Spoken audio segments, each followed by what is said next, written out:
Благодарам.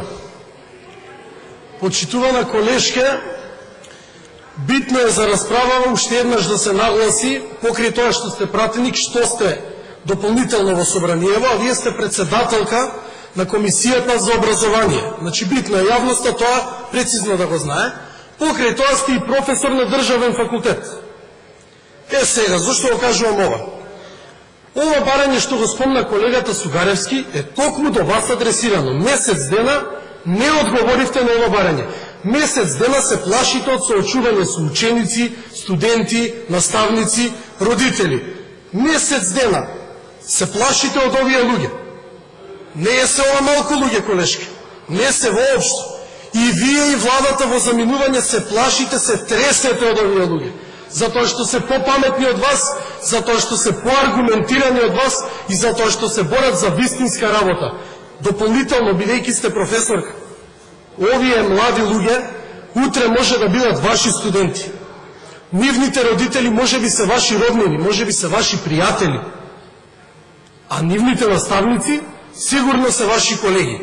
Вие никакво право немате да зборувате за образование. Никакво. Ги игнорирате овие млади луѓе, игнорирате иднината на Република Македонија. И вие и владата во заминување во континуитет тоа го правите.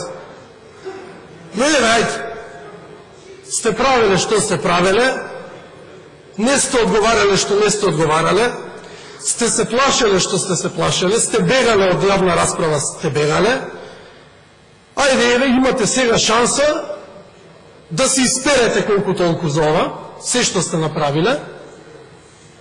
Излезете еве овде, во контрарепликата сега што предпоставувам ќе имате после мојава реплика.